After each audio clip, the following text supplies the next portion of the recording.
The deadly collision between a car and a Brightline train.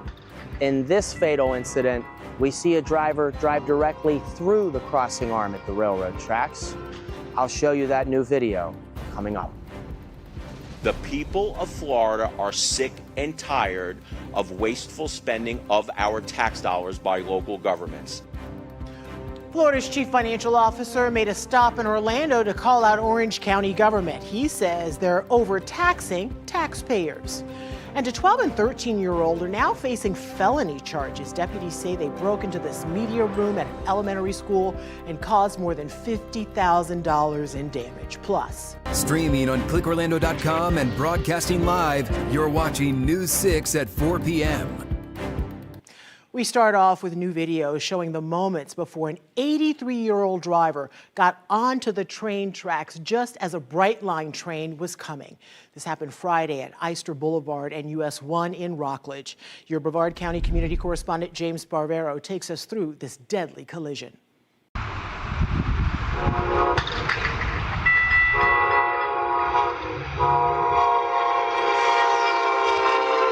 The deadly impact when police say an 83-year-old drove through a railroad crossing arm and was killed in the path of a Brightline train as her car exploded.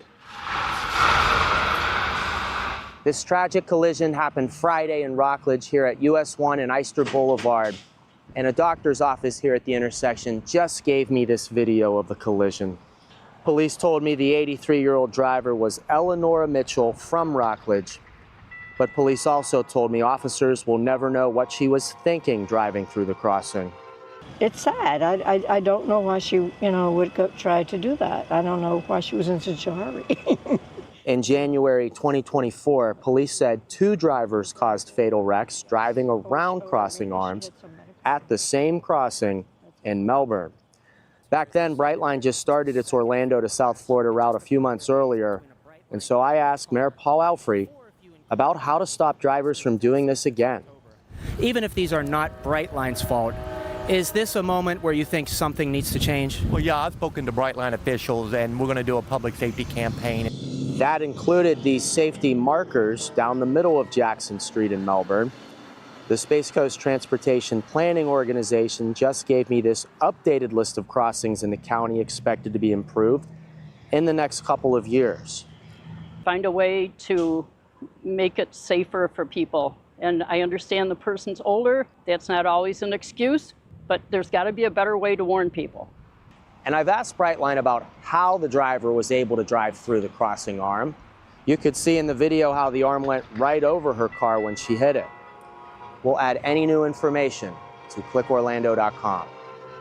In Rockledge, Brevard County, I'm your community correspondent, James Sparvero, News 6.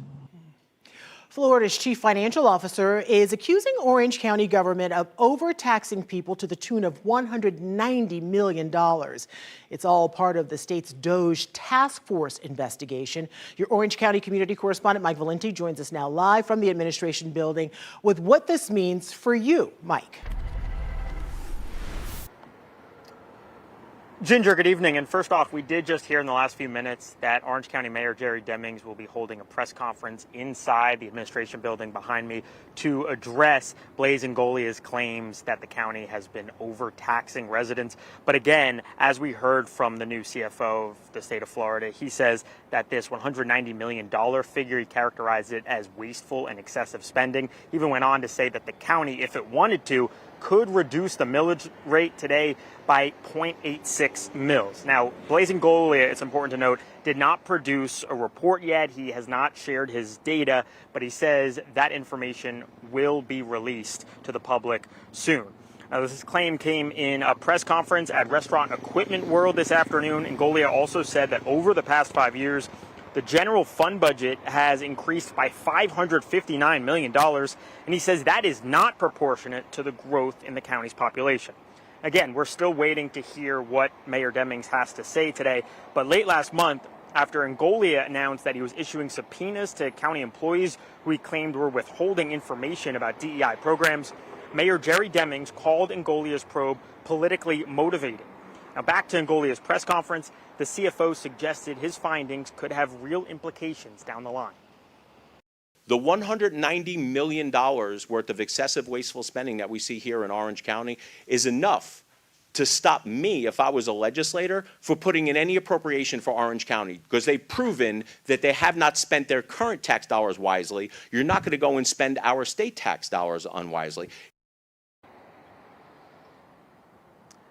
As for those subpoenas I referenced earlier, I did have a chance to ask Ngoli if there's any update.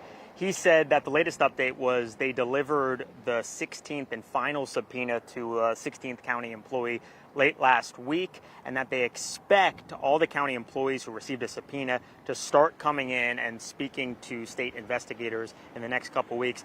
But again, the next thing we're looking for in the next 25 minutes or so is what Mayor Jerry Demings has to say, how he's going to respond to the claim that the county has been overtaxing taxpayers by about $190 million.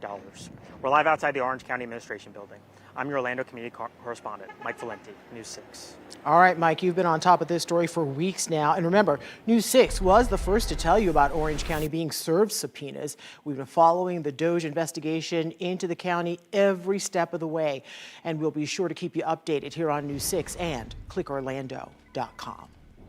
2 Volusia County students are accused of sneaking into an elementary school and seriously damaging the media center. This happened over the weekend at Friendship Elementary in Deltona. Look at all that damage.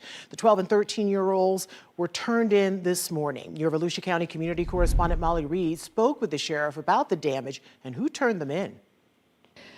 The 12 and 13-year-old are accused of causing over $50,000 worth of damages to the media center here at Friendship Elementary. And after the sheriff's office posted their photo on social media, it was their own mothers who turned them in. The sheriff saying the amount of damage they were able to cause in such a short amount of time is shocking.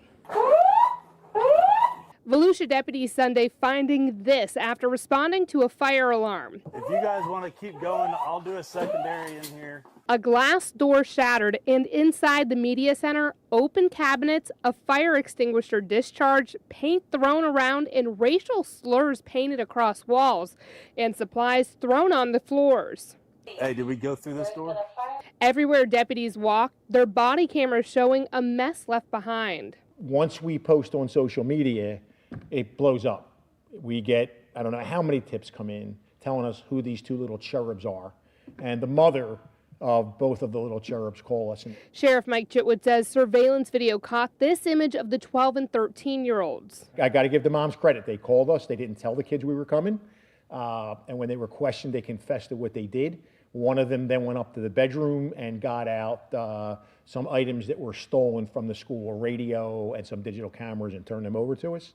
And when questioned as to why they would do this, the 2 told deputies they were bored. But let's be honest here, $50,000 worth of damage, we all know who's going to be responsible to pay that. It's going to be us, the taxpayers. The 2 are now facing several felony charges. They have since been released from juvenile detention and returned to their parents' custody. I'm your Volusia County community correspondent Molly Reed, News 6. Just hours ago, News 6 confirmed the name of one of 3 people killed in this 8-car pileup on I-95 yesterday morning. This was the scene around 4 Sunday morning near Wickham Road in Brevard County. Investigators say a driver made a U-turn in the northbound lanes without crossing the median. That's when they say she hit 34-year-old Winston Willis head-on, killing him. Troopers say the driver and her passenger also died. FHP said the wreck caused a chain reaction with 6 other cars piling up, leading to what you see right there on your screen. 6 others were taken to the hospital with non-life-threatening injuries. FHP is still investigating. Investigators are digging into the life of Tyler Robinson, the man accused of killing Charlie Kirk. They're trying to piece together what led to the shooting, and a central question has emerged. How it came to be that a kid with a 4.0, with a 34 on the ACT, with a full ride scholarship at my alma mater, who didn't even last a semester, drops out and ends up doing something like this. Kirk, a conservative activist, was shot and killed last week while hosting a debate at Utah Valley University. Investigators eventually honed in on Robinson as the accused gunman. On Sunday, Utah's Governor Spencer Cox said Robinson's family claims he was, quote, radicalized by the left. Robinson is not cooperating with investigators. State records show Robinson was registered as unaffiliated and did not vote in the 2022 or 2024 elections. Cox says Robinson has a romantic partner who has been, quote, incredibly cooperative with authorities. The Utah County Attorney is expected to file formal charges tomorrow before Robinson's first court appearance. Florida's Attorney General says open carry is the law of the state. In a post on X, he said he was issuing guidance to prosecutors and law enforcement. Last week, a state appeals court ruled Florida's open carry ban was unconstitutional. The ruling does not become official until September 25th. It could also face a challenge in the Florida Supreme Court. 5 Central Florida sheriffs say they will no longer enforce Florida's ban on openly carrying a gun. They're sheriffs of Brevard, Flagler, Volusia, Osceola, and Marion counties. A charity event going on right now is raising money for Central Florida nonprofits. How they've raised more than $700,000 last year and the impact it's had on local communities. That's coming up. A warning if you're looking for a job, fake job offers are on the rise. A local man shares his story about falling victim to a sophisticated job scam that promised high pay but left him with nothing. I'm investigator Lewis Bold, and I'll have the story coming up. News 6 Insider is sponsored by Orange County Library System.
A warning if you're looking for a job, fake job offers are on the rise. I'm investigator Lewis Bolden. A local man shares his story about falling victim to a sophisticated job scam that promised high pay but left him with nothing. It's this week's Schemes and Ripoffs Alert.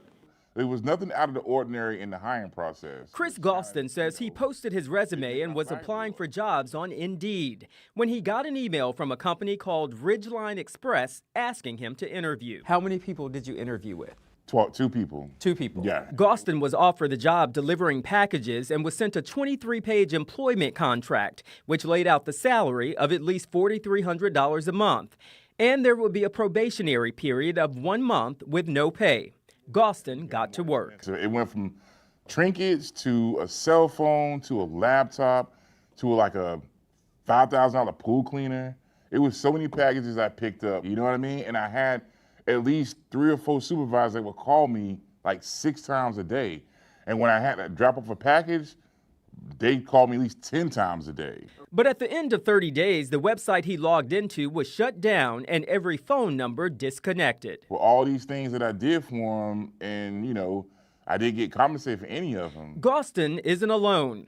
The company has an F rating with the Better Business Bureau, and the Bureau has issued an alert saying consumers have reported doing work for this company but have not received payment. It's quite prevalent right now. John Clay is the vice president of threat intelligence with Trend Micro, a cybersecurity firm. A lot of people are losing their jobs, unfortunately, getting laid off. And so there's a lot of opportunity for scammers to take advantage of that, and they're doing that so. He says their apps for mobile devices are catching the constant text messages with fake job offers. Job scams are rampant. According to the FTC, Floridians lost nearly $9.5 million to them last year alone. The FTC recommends you search the company online with the word scam or complaint. And if a company asks you for money, that should be a red flag. It's a pretty good scam. I got to give it to them. Indeed sent us a statement reading in part, Indeed puts job seekers at the heart of everything we do. Indeed removes tens of millions of job listings each month that do not meet our quality guidelines. Meantime, Gostin is waiting for what else could happen because during the interview process, he gave the crooks his driver's license and social security number. So not only did they scam me out of my time and money, they got potential to scam me out of more money. Remember, don't fall for the scheme, don't get ripped off. But if you do, email me at theinvestigators@wkmg.com. I'm Lewis Bolden, News 6.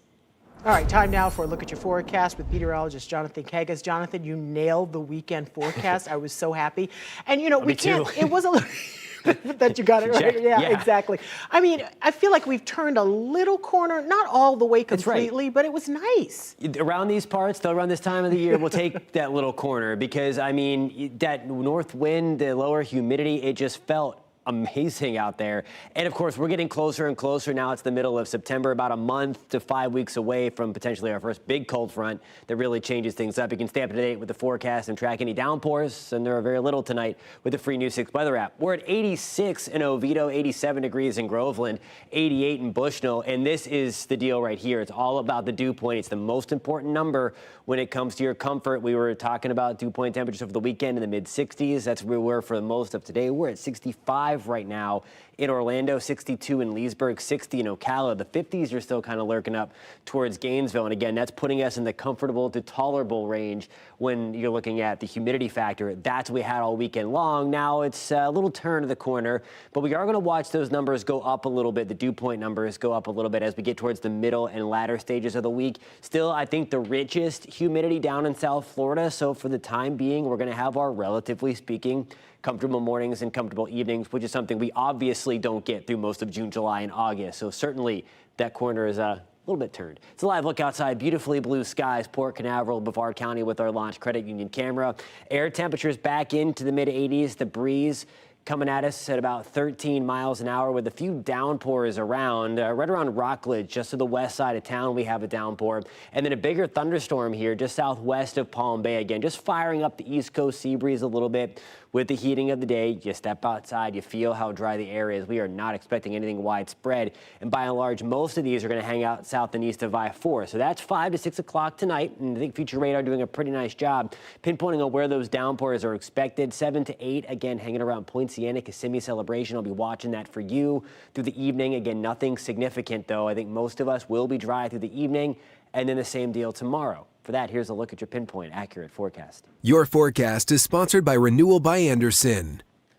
Temperatures tomorrow back to the upper 80s to right around 90. Rain chances going up a smidge to 30%, and that's mainly south and east of I-4 over the next couple of days. High chance for development in the tropics. This looks concerning for sure when you see it drawn like this, but most, if not all, model guidance hooks it up. We still have another dip in the jet stream over the U.S., so that should get it to about here and then make a beeline back and out of here. So I'm not too concerned about this, but there is the wave again. It got that designation Invest 92L today, so we have the computer models now being generated on this thing. And through the next 5 days, you see it kind of lift up a little bit, come back to the west. And again, they only go out 5 days, but beyond that, that's when this thing should make the turn again. Watching it closely, of course, but again, this one does not appear to be a threat. 30% shot on Wednesday for thunderstorms, higher shot Thursday, Friday, and into the weekend. Otherwise, looking pretty good, Ginger. Jonathan, thank you. Well, it's a great way to give back and have fun at the same time.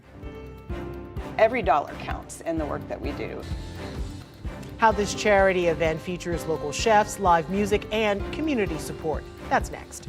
This portion of the news is sponsored by Light Orlando, delivering hope together.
Tickets are on sale now for an event that raises money for Central Florida charities. Last year, it gave away $750,000. News 6's Emily McLeod shows us where the funds go.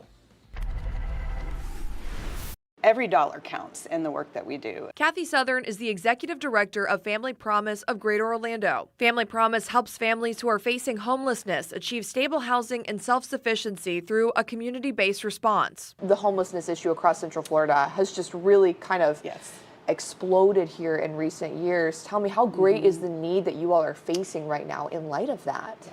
The need is incredible. So last year alone, we served 254 families, and we had to turn away over 600 that needed our help, but we just didn't have the capacity. Southern says the money from Cows and Cabs helps them to reach even more families. The less time we spend out fundraising, the more time we have that we can spend on helping families, and particularly making sure kids are not negatively affected by the crisis in our community. Tina LaRue is the co-founder and co-chair of Cows and Cabs. The event brings people out for a night of food, dancing, and giving back. She says in the event's first year, they raised $30,000. In 2024, they gave away $750,000. What is that like for you to be able to give that back to the community, to see your event produce those kinds of results?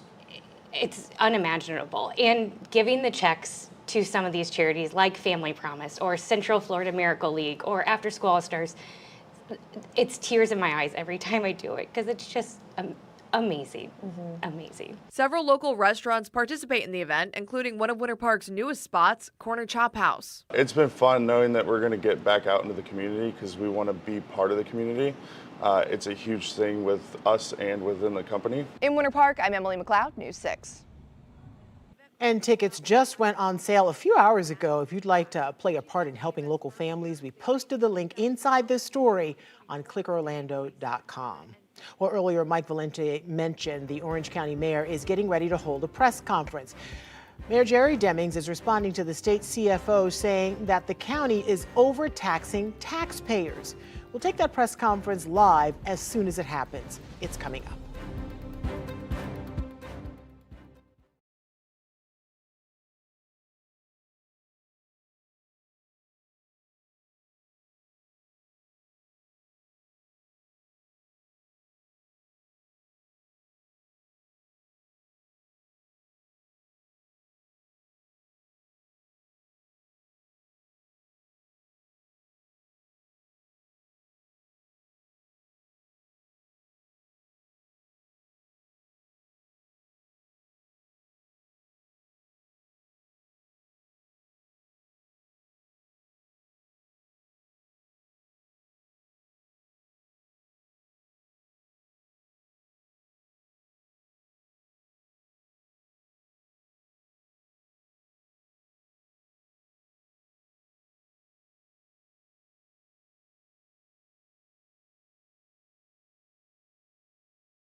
Top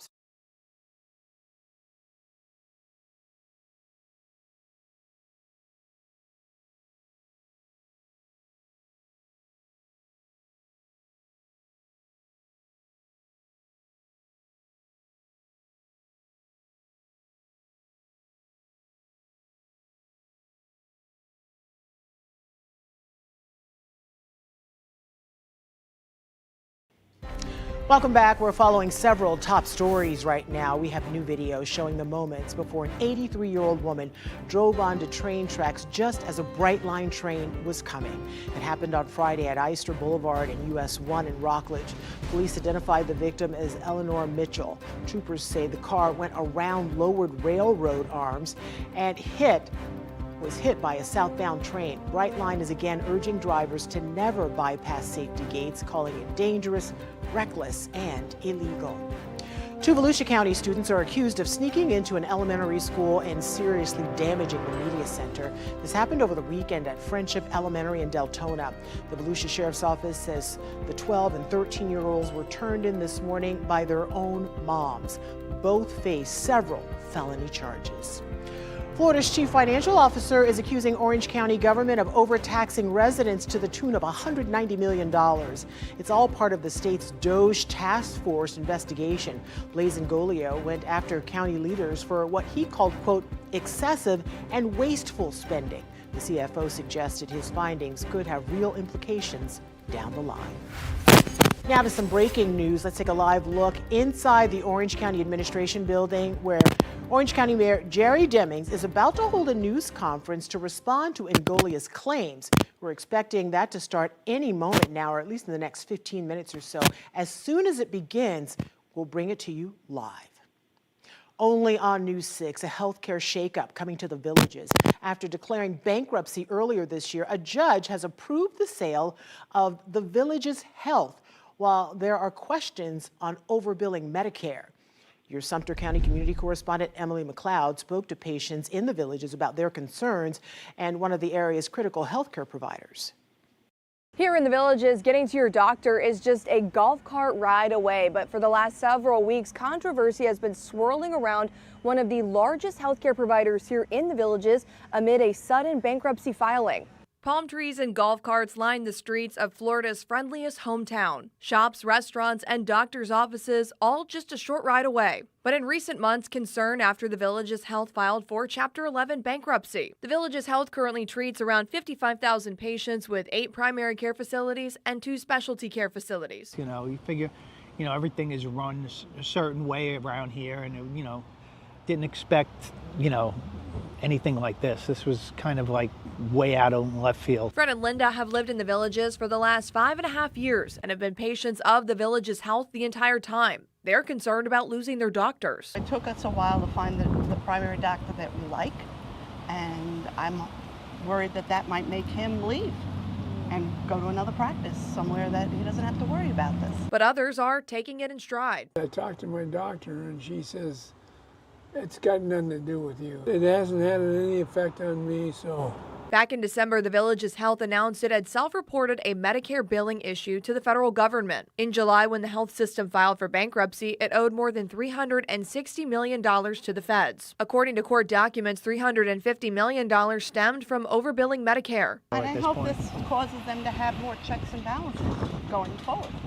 New rules, new implications, check people. More auditing. For the last couple of months, the Villages Health has been trying to sell. On September 9th, a judge approved the sale to Centerwell. Centerwell will pay $68 million in cash plus any assumed liabilities. After the sale was approved, Villages Health Chief Executive Officer sent a letter to patients, which says in part, TVH has always been committed to providing you with high-quality patient care, and we are confident Centerwell will continue to serve this community in the same manner. Now, all of this is still making its way through the courts, but we will continue following this story until the sale is finalized at some point later this year. I'm your Sumter County community correspondent, Emily McLeod, News 6. Florida's U.S. Senator Ashley Moody is pushing a federal bill known as the Kids Online Safety Act, hoping to protect young internet users. It was first proposed 3 years ago, and it was passed by the Senate last year. However, it has not been approved by the U.S. House of Representatives. Under the measure, social media platforms would have to implement tools to protect users under the age of 17. The goal includes preventing online predators from finding kids and making it more difficult to access explicit content. The senator says social media can cause serious harm to the mental health of kids. Right now, there is stranger danger in our kids' bedrooms, and that is because of social media and the ability of perpetrators to get to your children, dangerous, explicit material available online that they can easily access. Similar legislation was passed in Florida last year. That law is currently being litigated in the courts. Taking a live look now at the White House today, the Trump administration announced the U.S. and China have reached a framework of a deal for the popular app TikTok. It comes as the administration continues to grapple with the assassination of Charlie Kirk. Erica Brown is at the White House with the latest. Following talks with Chinese officials in Spain, U.S. Treasury Secretary Scott Bessent made this announcement. We have a framework for a TikTok deal. The two leaders, President Trump and Party Chair Xi, will speak on Friday to complete the deal. It comes after President Trump posted on social media a deal was also reached on a certain company that young people in our country very much wanted to save, but the Trump administration is not offering any specifics. We're not going to talk about the commercial terms of the deal. It's between two private parties. In January, the Supreme Court upheld a law banning the Chinese-owned platform because of national security concerns, but President Trump has repeatedly delayed its enforcement while trying to negotiate an agreement. We're very focused on TikTok and making sure that it was a deal that is fair for the Chinese and completely respects U.S. national security concerns. The talks come as the Trump administration continues to react to the assassination of conservative activist Charlie Kirk. Monday, Vice President J.D. Vance hosted Kirk's podcast from his office. Every single person in this building, we owe something to Charlie. Joining Vance, White House Deputy Chief of Staff Stephen Miller accused left-wing organizations of inciting violence. We are going to use every resource we have at the Department of Justice, Homeland Security, and throughout this government to identify, disrupt, dismantle, and destroy these networks. President Trump says he will attend Kirk's funeral in Arizona Sunday. Erica Brown, CBS News, the White House. In just a few hours, a local police department is set to discuss plans for a new security wall around its downtown station. The department is set to brief DeLand City commissioners right after they vote on this year's budget. The DeLand police station sits right off Main Street where anyone can walk up to cruisers or even officers. And officers say people have vandalized patrol cars and the extra security layer is overdue. The concerns really started picking up in 2018 when someone shot up the police station's parking lot. Thankfully, no one was hurt. Now, we spoke to police back in July about the barrier they're pushing for. Police are taking people into custody here, and people are confronting them, coming up, ambushing them. When you have a wall, you're able to keep people out, especially when some of our officers are going out on calls. The plan calls for an 8-foot wall with gates designed to blend in with City Hall and the rest of downtown. It's estimated the cost could climb to $300,000, but the final price tag will depend on the design. No construction timeline has been set yet. Tonight's presentation begins at 7 o'clock. Right now, artists are painting the parking lot of a Central Florida restaurant. It's reaction to the state removing colorful crosswalks and murals, including the one outside of the Pulse Memorial. News 6's Mark Lehman went out there this morning. He shows us why people wanted to take part. Being out here today, it's interesting to see all of these artistic pieces coming together. Dozens of artists are putting in a lot of man hours today, and the person who organized all of this says the goal is creating a message of resilience. We're known as the City Beautiful, so this is kind of giving back to that. Trenna Gregory is the owner of 7 Bites and opened up 49 parking spaces to local artists as a canvas for creativity. What was your inspiration behind this? I just wanted to create something cute with a good, hopeful message. For Sophia Alarcon, that message is love will always win. After seeing the state's recent decision to paint over street art, including the rainbow crosswalk outside Pulse, she's proud to turn the controversy into a powerful community-driven project. Orlando is such a strong community. We've been through a lot, and I just hope that this is like a show of our community. It was last month when FDOT ordered the removal of painted designs from roadways after new federal and state safety guidelines. That sparked weeks of protests outside Pulse, inspiring this artistic outlet on private property. And I've always believed that self-expression and authenticity can really bring about change. And while the move has drawn a strong reaction, Gregory insists the response at 7 Bites isn't political, but rather a call for unity. This is really a response to healing and joy and a way for our community to still feel connected to each other. Now, this heart-shaped area with rocks is symbolically the 49th space. And the cool thing about this is that everyone gets a chance to put this together. Now, Gregory says that she has also created a GoFundMe to keep parking spaces with pride going forward. We put a link to that under this story on clickorlando.com. In Orlando, Mark Lehman, News 6. This week, we are expecting to see a new era of space delivery in action at the International Space Station. Last night, SpaceX launched Northrop Grumman's Cygnus XL spacecraft from Cape Canaveral. Now, the ship is packed with more than 8,000 pounds of supplies and more for NASA. 5, 4, 3, 2, 1. Engines full power and liftoff. Go Falcon, go Cygnus. Early Wednesday, astronauts will use the station's robotic arm to grab and dock it. Once unloaded, Cygnus will stay until next spring. And as with past missions, it will be filled with trash and burned up upon re-entry. The Orange County mayor is getting ready to respond to accusations from Florida's chief financial officer. The CFO says the county is overtaxing taxpayers. Here's a live look now inside the county administration building. The press conference is set to start any moment. We'll have it after the break.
Now back to breaking news. Let's take a live look inside the Orange County Administration Building, where Mayor Jerry Demings is about to hold a news conference. Florida's chief financial officer is accusing Orange County government of overtaxing residents to the tune of $190 million. This is all part of the state's DOGE task force investigation.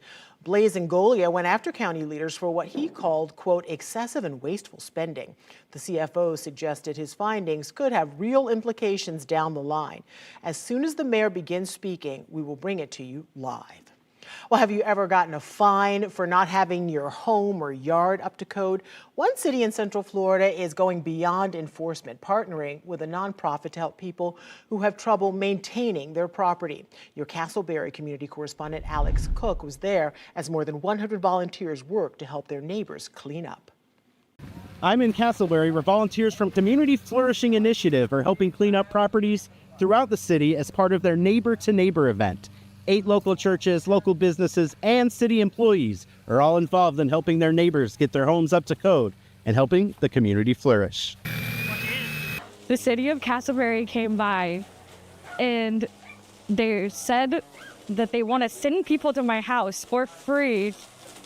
I'm confused. I was like, what's the catch here? Stephanie Harold had trouble keeping up with a large yard outside her Castleberry home, and the city's code compliance officers paid her a visit, not to fine her, but to offer help. That's why we're not code enforcement, we're code compliance. We want to work with the neighbors because everybody flourishes when you're working with the neighbors. They put her in touch with the Community Flourishing Initiatives, a nonprofit whose volunteers showed up with mowers and weed whackers on Saturday morning, eager to help. Their yards that are overgrown and messy are often a reflection that there's something going on inside their personal lives or the home.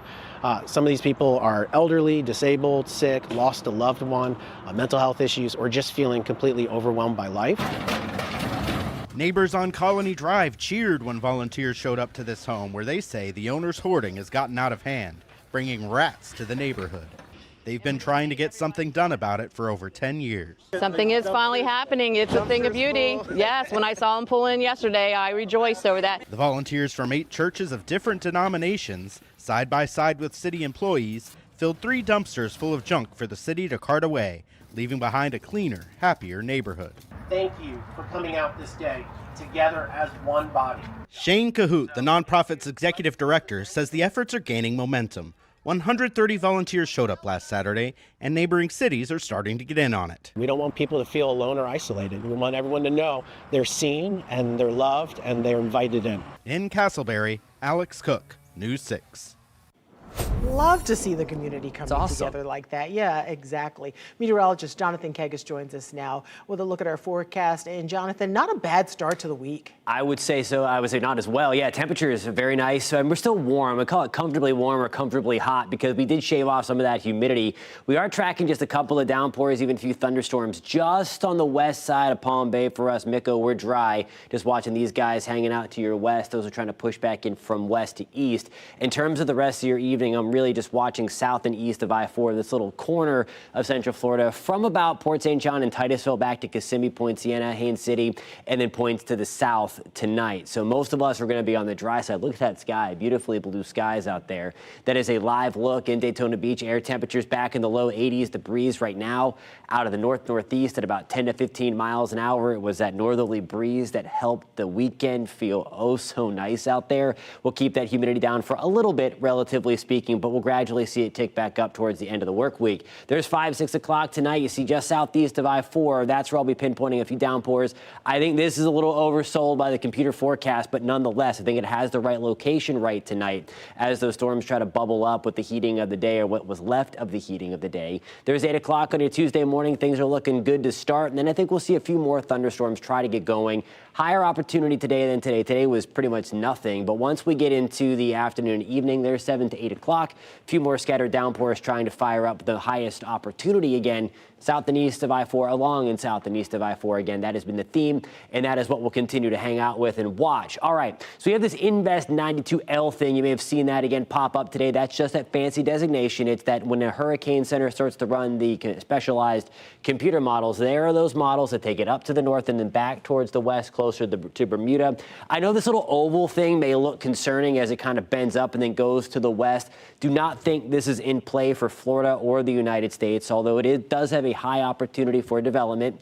and a high chance to become our next named storm of the 2025 hurricane season. We're tracking this thing in the purple there, that high moisture content. That's going to be the bubble that we are tracking. That's going to be September 20th, so that's later on this weekend. But you'll notice it continues to go west and then eventually works its way up. That's what you want to focus on. You see all that blue and green up there? That's the drier air. That's another big dip in the jet stream that should continue to protect the southeast corner of the United States. So this one, again, long story short, should not be a concern. I always like to show my work, though, and show why I don't think it's coming here as well, just to give that extra little bit there. 30% shot for thunderstorms on Wednesday, 40% chance for storms on Thursday, a little bit higher of a shot for rain getting into the upcoming weekend. Ginger. Coming up in the morning, the price to fill up your gas tank could soon be going up in another part of Central Florida. The latest county considering hiking the local gas tax and where it plans to spend the millions in extra revenue. Plus, your weather and traffic every 10 minutes. We'll see you for News 6 Mornings starting at 6.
All right, you've probably noticed your grocery bill is a little higher lately, especially when it comes to beef. But as Michael George shows us, many Americans still aren't ready to cut red meat out of their diet. A mouth-watering cut of beef is costing you an arm and a leg. Yeah, I'd say almost $5 a pound more expensive for your ground beef, hanger steak, stuff like that. The price of beef has shot through the roof, up 13.9% annually in August. Americans were paying around $5.58 a pound a year ago. Now it's up to $6.32 a pound. Economists say tariffs, drought, and higher demand than supply are all to blame. But despite the sky-high prices, Americans haven't cut back on beef this year, according to an S&P Global report. Are you still buying beef? Every day. Usually when prices of protein go up the way they have been, especially with beef, consumers will switch to another protein. But we just haven't seen that yet with consumers, and beef still is the choice protein to go to. Mark Bucher is co-founder of Medium Rare Steakhouse with 9 locations nationwide. In stressful times, we go for comfort food, burgers, and beef. They've managed to avoid raising prices on customers, but he says it's getting harder, and industry experts predict no end in sight to supply problems. I don't see the price of beef coming down. I see it just going up. And while Americans' love affair with beef is as strong as ever, the concern is eventually consumers have a breaking point. Your medium rare steakhouse, when beef prices go up, you can't pivot to medium rare chicken wings. Right. This is what you guys do. So how do you respond to something like this? You're scared. If you're going to go underwater on your costs, how long can you go underwater before you got to come up and gasp for air? Something to chew on the next time you're at the grocery store. Michael George, CBS News, New York. Well, as a meatitarian, I do not like hearing that news. News 6 at 5 is next. Matt Austin is in the newsroom with what's ahead. They charge it, we've got to pay it, right, Gigi? Well, just days ago, prosecutors released hundreds of pages showing the suspended Osceola County Sheriff's alleged ties to an illegal gambling ring. We break down what was uncovered, including texts with slot machine emojis and cash bags sent before Marcos Lopez even became sheriff. Plus, Sanford stench, the city, what they're doing to fix an odor problem, and when the repairs will begin. Your forecast only minutes away. Don't forget, you can stream all of our newscasts and live cameras like this look at Daytona Beach for free anytime on News 6 Plus.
Mike DeForest, mic check, please, Mike.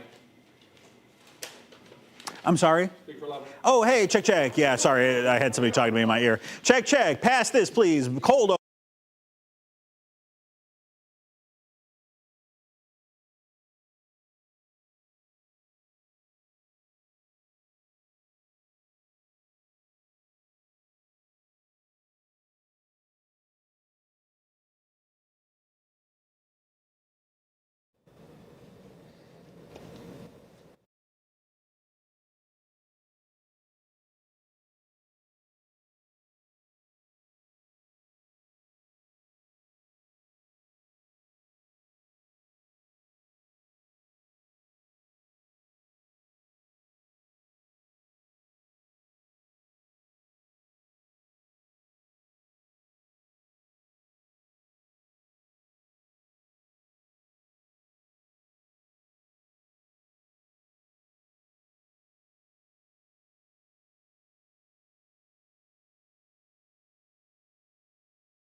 Now at 5, a deadly wrong-way crash on I-95. What troopers say the driver did before causing an 8-car pileup. Plus, more than 250 pages of records released.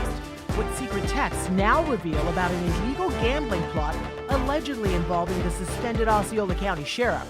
And picturesque and pungent. It's terrible. It can make you sick on the stomach. What's that smell in Sanford, you ask? We're asking the city where it's coming from and how they plan to fix it. You're watching News 6 at 5. We're learning some new info about how suspended Osceola County Sheriff Marcos Lopez could be tied to a possible illegal gambling operation. Prosecutors have released hundreds of pages of records detailing their racketeering case against Lopez. He was suspended from office after his arrest in June. News 6 investigator Mike DeForest joins us now live in studio. And Mike, prosecutors have a lot of text messages from Lopez. That's right, Ginger. According to these documents, Marcos Lopez sent a text message to one of his alleged accomplices using emojis of 2 slot machines, an equal sign, and a bag of money. That text message was allegedly sent more than a year before Lopez would become Osceola County's top cop. In 2019, when then Deputy Marcos Lopez was running to become Osceola County's next sheriff, he needed campaign money. So prosecutors say he hit up businessman Krishna Deokaran for campaign donations. Deokaran owned and operated several illegal gaming rooms in Lake County, according to authorities. Prosecutors say Lopez also sought campaign contributions from Kissimmee businesswoman Kate Zhang, who allegedly imported gambling machines from China. Lopez introduced Zhang to Deokaran, court records allege, and a unique business relationship was formed. Kate, nothing to worry, Lopez allegedly wrote in a 2019 text message to Zhang. No matter what the outcome is when I win, we start the first internet amusement cafe in Osceola County. You will be safe and not have to worry about anything because I will be your sheriff. Lopez ultimately won that election. He later gave Deokaran this honorary special deputy badge, records allege. According to prosecutors, the trio opened up a gaming room in Osceola County called Eclipse Social Club. This building previously housed a restaurant where a deadly shooting occurred in 2021. Call me right away, Lopez allegedly texted to Deokaran. We did a raid and I shut that place down. It's ours. As seen in this TikTok video, Eclipse featured slot machines and other gambling devices state officials call illegal. According to court records, Deokaran paid Lopez between $600,000 and $700,000 in cash, normally put in a manila envelope, which were proceeds from the gaming business. In exchange, prosecutors say Lopez used his position as sheriff to protect the illegal operation. In 2022, some Osceola County deputies happened to stop by Eclipse Social Club. Prosecutors say Deokaran texted Lopez this photo, which reportedly shows one of those deputies. Your deputies is at the Eclipse, Deokaran allegedly wrote. He said, I have shut down. A few hours later, prosecutors say Lopez wrote back, you should have no issues. Deokaran responded, they left. Now, Deokaran has not been charged with any crimes, although these records suggest an investigation into him may still be ongoing. Zhang, who has been charged, is not in custody and may be in China. Now, Lopez has denied any wrongdoing. He has pleaded not guilty to racketeering charges. Matt and Ginger. Wow, Mike. Okay, thank you. Happening right now, Orange County's mayor responding to claims of overtaxation made by Florida's chief financial officer earlier today. We're talking about blazing Goliath. So Mayor Jerry Demings is set to respond. You're seeing a PR person at the podium right now, probably getting mic checks and making sure that the sound is good. But as soon as the mayor, who's scheduled to come up to the microphone any moment now, starts speaking, we will take that, unless we want to listen in now to see what Jane Wattrell is saying. Demings is here, and he will address some of the statements made by the CFO. Mayor? All right, thank you, Jane. Good afternoon to all of you. Okay, we apologize. Mayor Demings is responding to Blazing Goliath. I think our shot's back. Let's listen. State of Florida that is once again attacking Orange County, attacking local government. But I do say this to all of you today. I do find the performance of the CFO very interesting. I want to kind of set the record straight. He made some comments and said some things that factually just were not true. In the CFO's comments earlier today, he made the statement that almost all of Florida's local government budgets have increased 60 to 100% over the past 4 or 5 years.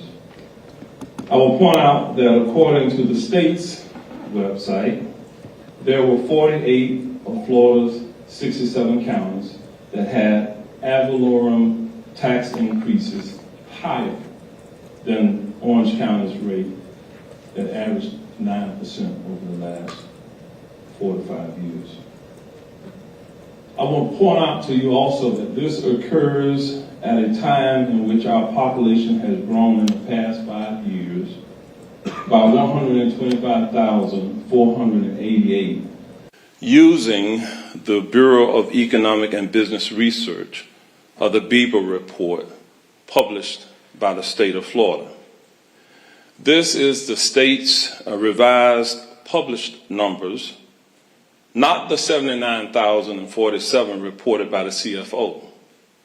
Our budget increases are not purely related to the increase in population, but inflation.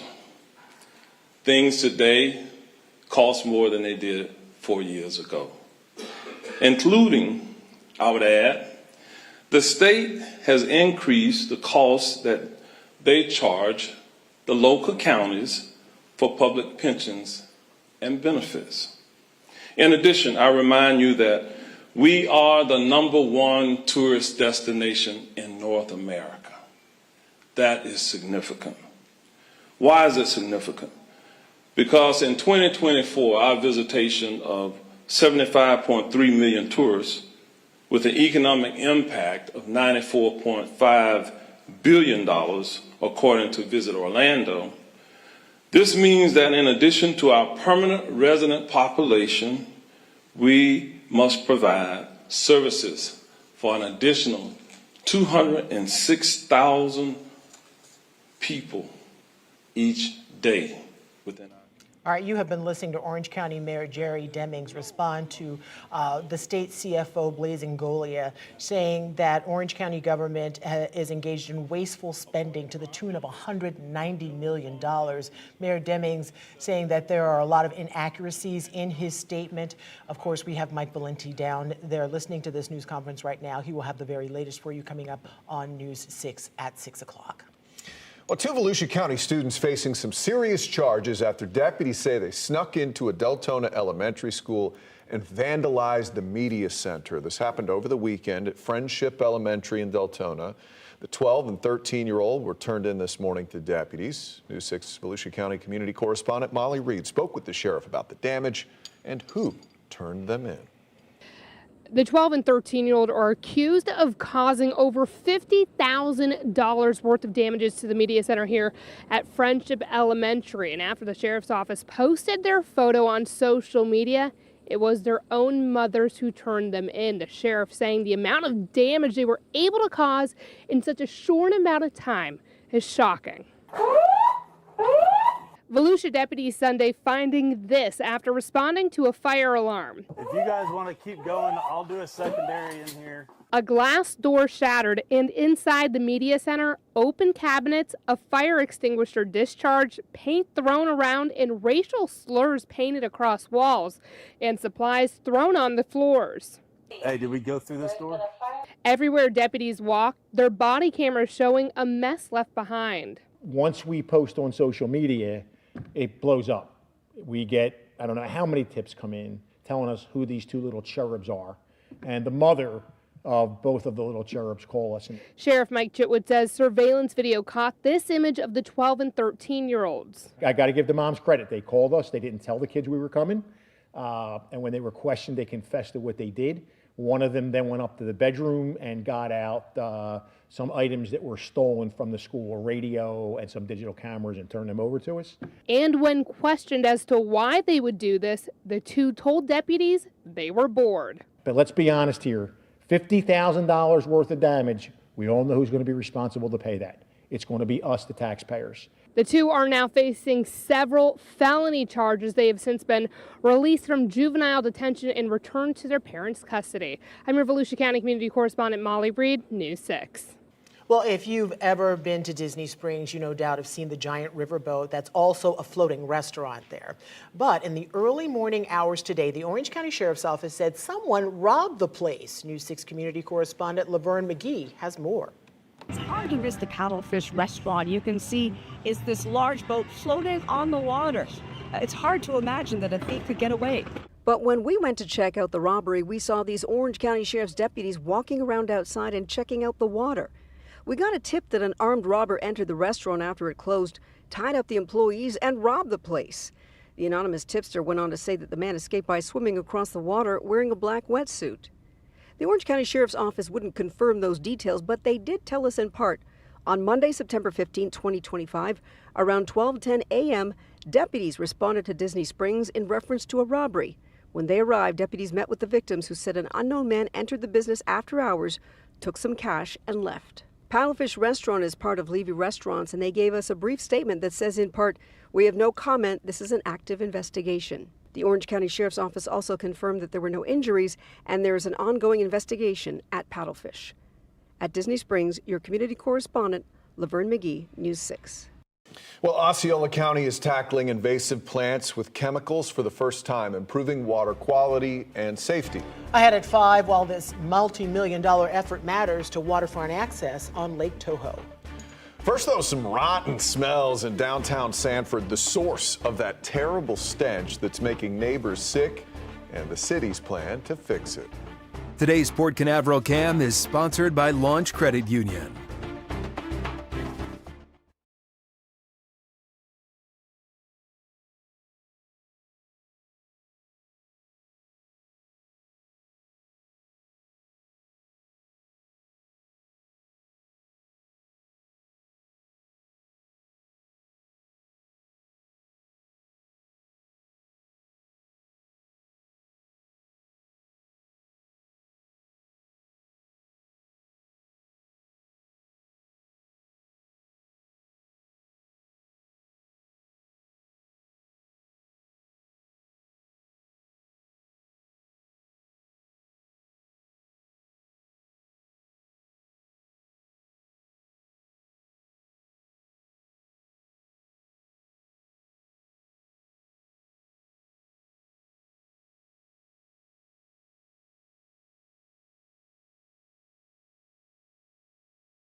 Well, if you live in or visit Sanford, you've probably noticed a certain smell in recent weeks. And if you have, you're not alone. People say it stinks, and it seems to be getting worse. Pretty harsh. Your Sanford community correspondent, Catherine Silver, is looking into the complaints and the city's solution.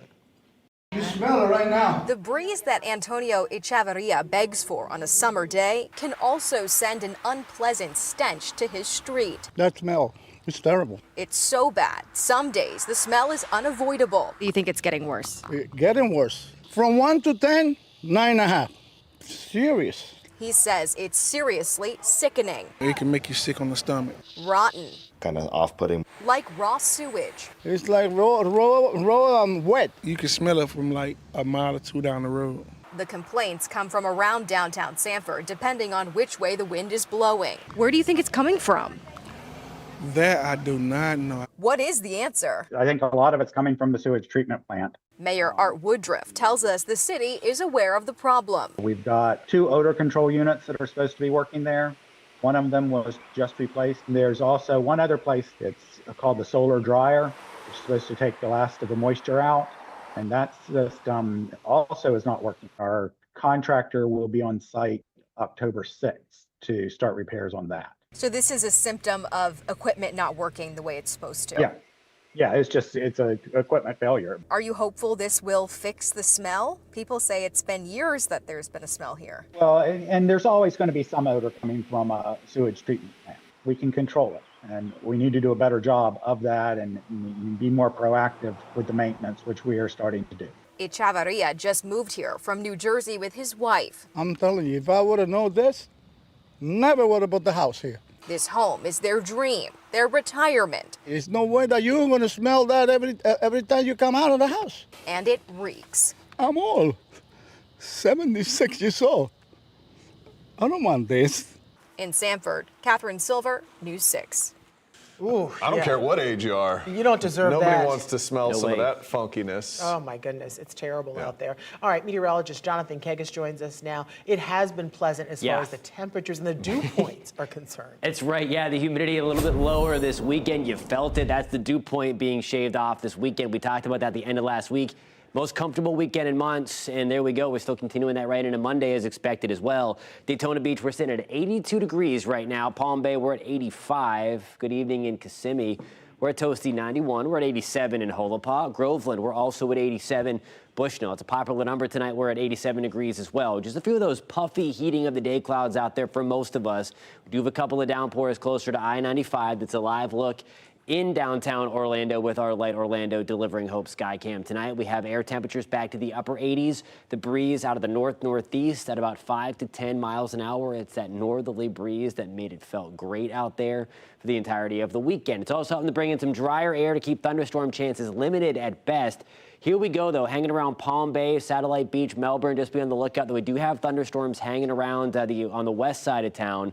Those are trying to push back towards the Atlantic coast. So, again, just a heads up for us in Melbourne into Palm Bay as we're watching these kind of fire up along the east coast sea breeze and then kind of drift back toward the Atlantic Ocean tonight. Clouds and rain forecast for the rest of the evening. It's really going to be along and southeast of I-4. That has been the trend and the theme for the last couple of days now. We're in the same kind of pattern. I don't think it's as widespread as what you just saw that flare up go on across your screen. I think it has the right mindset anyway, that we're going to see the storms mainly focus in that corner of ours in central Florida. As we get into tomorrow afternoon, that's 1 o'clock. I think we'll see a few more scattered thunderstorms try to push back into central Florida. Rain chances going up a little bit. Today was 20% chance. Tomorrow's 30%, so still not all that high. And the further west you are of I-4, the drier you're going to be. We're keeping that trend going as well right on into your day on Tuesday. Now here's a look at tomorrow. Your forecast is sponsored by Payne Law. Rain chances at 30% tomorrow afternoon. Again, Kissimmee, we're back to 89. Holopaw, we're at 89. Oviedo, we're checking in tomorrow afternoon at 88. Daytona Beach, we're at 85 tomorrow. Lake Marion, Heathrow should be a very nice afternoon. Comfortably warm again later on tomorrow. By lunchtime, we're at 85 degrees. We'll just see a few of those passing clouds. We're at 86 by 2. We'll get back to the upper 80s. And again, just a stray opportunity for a passing evening downpour. Otherwise, we're going to be on the drier side. We are going to introduce rain chances back into the picture, although you'll see here the highest opportunity for widespread rain is going to really focus on South Florida for the next few days. Since we're looking at the greens and yellows here. That's 3 o'clock on your Thursday. And again, right smack dab well to the southeast of I-4. That's where our highest chance is. So rain chances are going to be on the 7-day forecast, as you will see, but they are not going to be all that high. And I think this tells the story here. This is the rainfall radar estimates here over the next 3 days. And you will see that we do have a slight rain chance right along the coast, hardly anything northwest of I-4. And then you start to get in on some higher rain chances again the further south and east you get of Orlando. So just something to be mindful of, that rainfall is going to be hard to come by the further west you are, at least doing a little more dodging the further east you are, closer to the Atlantic over the week ahead. 30% chance for rain on Wednesday, 40% shot for thunderstorms as we move into Thursday. Air temperatures back into the upper 80s. We're going to increase rain chances a little bit as we get to the upcoming weekend, guys. Thank you, Jonathan. Still to come, a partnership between Orlando Health and Brightline gave families a day to remember. I can only imagine when she's sitting up there and these dimples are going to be a mile deep. It's going to be amazing. How being a conductor for a day provided some normalcy for families. That's coming up. Your Monday evening traffic alert. You're going to have some lane closures, different spot, not necessarily on I-4 completely, but right here on Maitland Boulevard, east and westbound. State Road 414 on top of I-4. So when you're entering or exiting overnight, make sure you're paying attention because the crews will be out there. Same thing, I-4 east and westbound. Between about the Turnpike down to State Road 528 lane closure, and I got another one on the southern portion of the Florida Turnpike, right down towards Kissimmee Park Road south of US 192. A lot of construction going on down there, so please be careful. I'm Trooper Steve with your News 6 traffic alert. Drive safely. I'll catch you in the morning. Here's a live look at downtown Orlando from our Light Orlando Delivering Hope camera. You're watching News 6 at 5 on a Monday. We'll be right back.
Brightline hosted several patients of Arnold Palmer Children's Hospital over the weekend and their families, and it gave kids the chance to be a conductor for a day. How special. It's all part of its partnership with Orlando Health. As News 6's Emily McLeod shows us, kids and their families were able to make some pretty special memories. Kelly Evans and her family spending their Saturday morning at Brightline's base camp. All aboard! Evan's daughter, Gabby, had intestine failure a few years ago and is now hospital homebound. She's a very social child, but it's hard when you're hospital homebound and you can't go to school and things like that. Kids who were there Saturday morning learned about the ins and outs of Brightline and what it takes to be a conductor. I can only imagine when she's sitting up there and these dimples are going to be a mile deep. It's going to be amazing. Gabby's mom also says events like this help both of their daughters with their education. I feel like for them to have that tangible, real human connection, it really solidifies all the things that they would just learn in a book, especially Gabby's experiences. How much of a difference can it make for the family and the child while they're undergoing something so difficult to be able to get out and just experience some fun like this? So many of our families come to the hospital or go to their clinic weekly, monthly. A lot of them have compromised immune systems, so it's hard for them to get out and do some of the normal things we have to offer in Orlando. But when companies come together like Brightline and offer these one-off amazing experiences for some families to come out, they get peer interaction, they get to see something really cool in a safe environment. That really means a lot to the families. Jay Brock is the events manager for Orlando Health's Arnold Palmer Children's Hospital. Over the years and through these events, he's been able to build a special relationship with patients and their families. I love seeing them participating in those everyday activities and that normalized childhood. That's what's so important to Orlando Health Arnold Palmer Hospital, is that our sick kids have a normal childhood.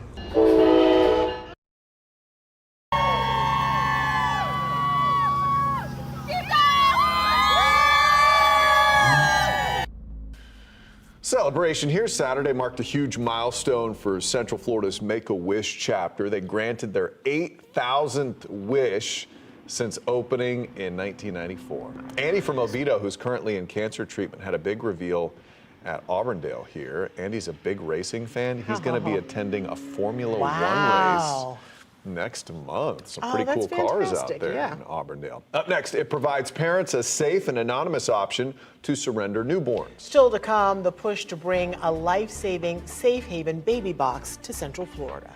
And a judge just approved a sale, but legal battles and patient concerns are far from over. What's next for the village's health system?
Glad you're with us. I'm Ginger Gadsden. I'm Matt Austin. You're watching News 6 at 5. We are following several top stories for you right now.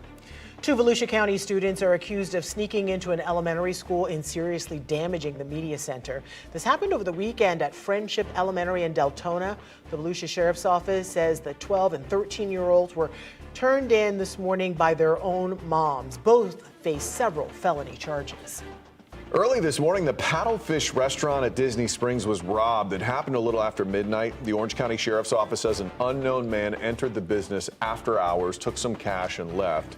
Deputies went on to say no one was hurt, and they have not shared any further details.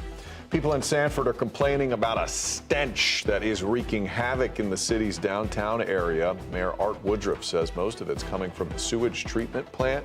He says the solar dryer, which would help control the plant's odor, it's not working right now. The mayor says that the city's contractor will be on site next month to start repairs. Only on 6 tonight, a healthcare shakeup coming to the Villages. After declaring bankruptcy earlier this year, a judge has approved the sale of the Villages Health amid questions over overbilling Medicare. Your Sumter County community correspondent Emily McLeod spoke to patients in the Villages as concerns swirl around one of the area's critical healthcare providers. Here in the Villages, getting to your doctor is just a golf cart ride away. But for the last several weeks, controversy has been swirling around one of the largest healthcare providers here in the Villages amid a sudden bankruptcy filing. Palm trees and golf carts line the streets of Florida's friendliest hometown. Shops, restaurants, and doctors' offices all just a short ride away. But in recent months, concern after the Villages Health filed for Chapter 11 bankruptcy. The Villages Health currently treats around 55,000 patients with 8 primary care facilities and 2 specialty care facilities. You figure, everything is run a certain way around here, and, didn't expect, anything like this. This was kind of like way out of left field. Fred and Linda have lived in the Villages for the last 5.5 years and have been patients of the Villages Health the entire time. They're concerned about losing their doctors. It took us a while to find the primary doctor that we like, and I'm worried that might make him leave and go to another practice somewhere that he doesn't have to worry about this. But others are taking it in stride. I talked to my doctor and she says, it's got nothing to do with you. It hasn't had any effect on me, so. Back in December, the Villages Health announced it had self-reported a Medicare billing issue to the federal government. In July, when the health system filed for bankruptcy, it owed more than $360 million to the feds. According to court documents, $350 million stemmed from overbilling Medicare. And I hope this causes them to have more checks and balances going forward. New rules, new implications, check people. More auditing. For the last couple of months, the Villages Health has been trying to sell. On September 9th, a judge approved the sale to Centerwell. Centerwell will pay $68 million in cash plus any assumed liabilities. After the sale was approved, Villages Health Chief Executive Officer sent a letter to patients, which says in part, TVH has always been committed to providing you with high-quality patient care, and we are confident Centerwell will continue to serve this community in the same manner. Now, all of this is still making its way through the courts, but we will continue following this story until the sale is finalized at some point later this year. I'm your Sumter County community correspondent, Emily McLeod, News 6. New tonight, we have learned how this awful crash and pileup happened over the weekend on I-95 in Brevard County. Troopers say the driver that caused it all made a U-turn right in the middle of the highway and then drove the wrong way, ultimately killing herself and 2 other people. News 6's Jana Manohalal is looking into what's being done statewide to stop wrong way crashes. 1 minute, everything's great. Next minute, it's really not. And again, at the mercy of other people making bad decisions. Tragedy on I-95 in Brevard County, where a wrong-way U-turn ended up with 3 people dead. Troopers say a 34-year-old Cocoa woman made a U-turn in a Toyota Corolla, heading southbound in the northbound lanes early Sunday morning, striking an oncoming Impala head-on. Both drivers of those vehicles and a passenger were killed. The initial crash set off a chain reaction with 6 more vehicles involved, leading 5 others to be hospitalized. FHP tells us that the Florida Department of Transportation has a wrong-way vehicle detection system that's being used across the state. As of today, there are a total of 94 systems across all 9 counties in Central Florida. When the system is triggered, flashing LED wrong-way signs warn drivers, and alerts go to the Florida Highway Patrol. But drivers like Kirk don't think it's enough. No, not really, because they can't have those signs everywhere. So, they would have to have one essentially at every exit. Despite these advances, tragedies are continuing. Just last month, a deadly illegal U-turn on the turnpike killed several more. Gabriel Clemens wants something faster to alert drivers. Something that alerts us, even if it's on GPS, on almost a real-time manner, would probably save some lives. Edward Robinson uses the I-95 every day and says vigilance, not just technology, is still key. It still rests with the driver. You have to be vigilant. I mean, are those headlights coming towards me? So what should a driver do if they see an alert about a wrong-way driver? Reduce your speed, pull over to the side of the road, and turn around when it's safe to do so. Troopers have not said if impairment is a factor. The crash is still currently under investigation. In Brevard County, Jana Manahalal, News 6. Well, we just heard back from FDOT about the wrong way technology on Central Florida's roads, and a spokesperson says already the detectors are in place at 57 spots along I-4. They're adding more all the time, but the wrong way detectors do not detect when a driver makes a U-turn on a road like that I-95 driver did over the weekend. Officials in Utah have not yet released a motive into the shooting death of Charlie Kirk. The suspect is under a special watch in the Utah County Jail as he awaits his first court appearance tomorrow. CBS's Andres Gutierrez is in St. George, Utah with the latest. As thousands mourned around the country for Charlie Kirk this weekend, Charlie was a man of courage and conviction and truth. Investigators are digging into the suspect's life. FBI Director Kash Patel spoke to Fox News this morning. His family has collectively told investigators that he subscribed to left-wing ideology, and even more so in these last couple of years.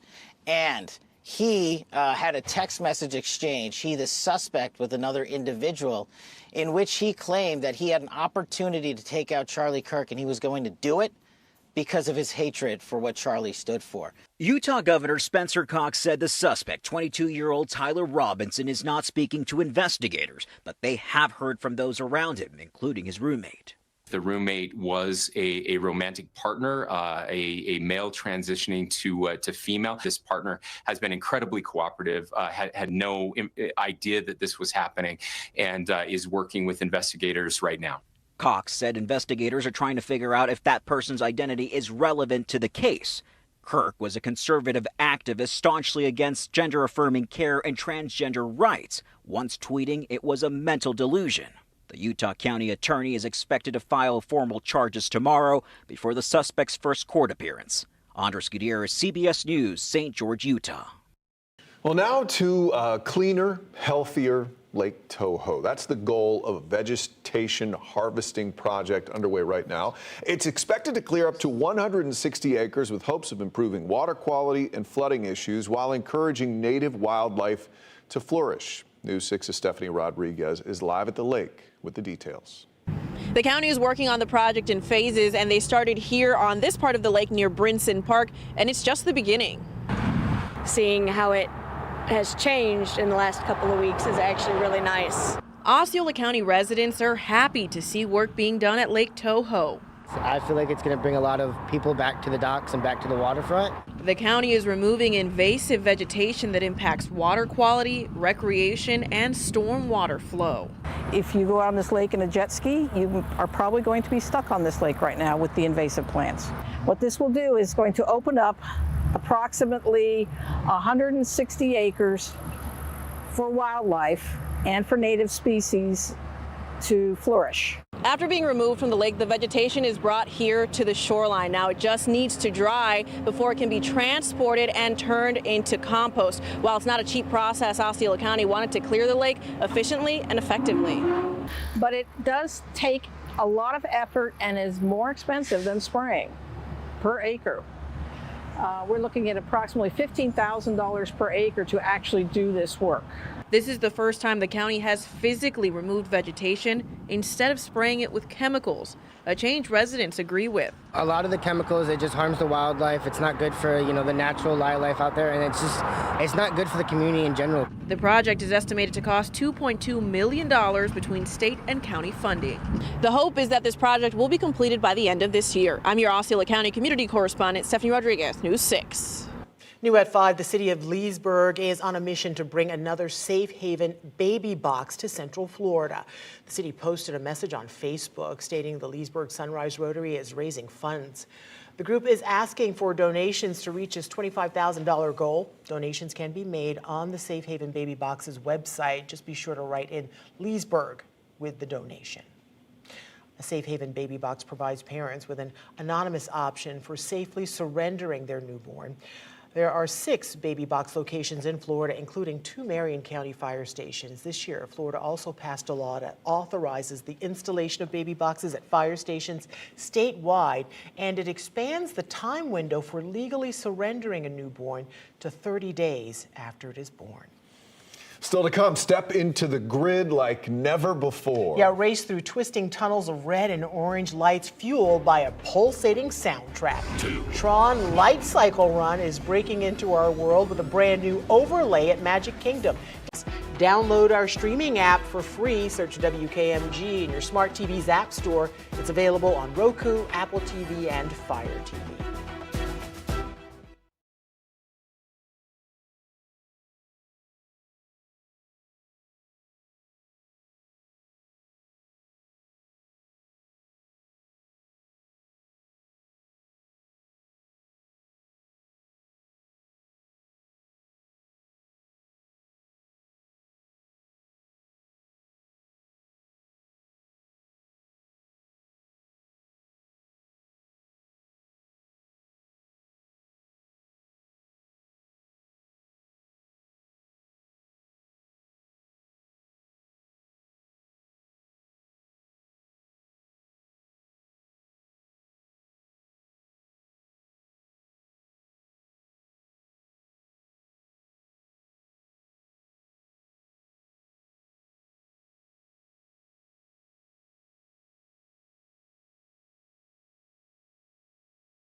Turning dispute into art. One Central Florida restaurant owner invited neighbors to paint her parking lot. It's a response to the state's removal of painted crosswalks and murals, including the one outside of Pulse nightclub. News 6's Mark Lehman visited 7 Bites today, where neighbors painted parking spots. Being out here today, it's interesting to see all of these artistic pieces coming together. Dozens of artists are putting in a lot of man hours today, and the person who organized all of this says the goal is creating a message of resilience. We're known as the City Beautiful, so this is kind of giving back to that. Trenna Gregory is the owner of 7 Bites and opened up 49 parking spaces to local artists as a canvas for creativity. What was your inspiration behind this? I just wanted to create something cute with a good, hopeful message.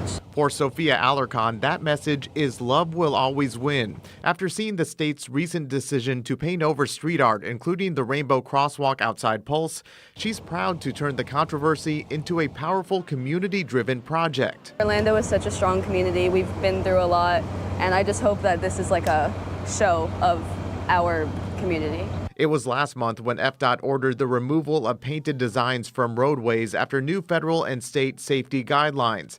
That sparked weeks of protests outside Pulse, inspiring this artistic outlet on private property. And I've always believed that self-expression and authenticity can really bring about change. And while the move has drawn a strong reaction, Gregory insists the response at 7 Bites isn't political, but rather a call for unity. This is really a response to healing and joy and a way for our community to still feel connected to each other.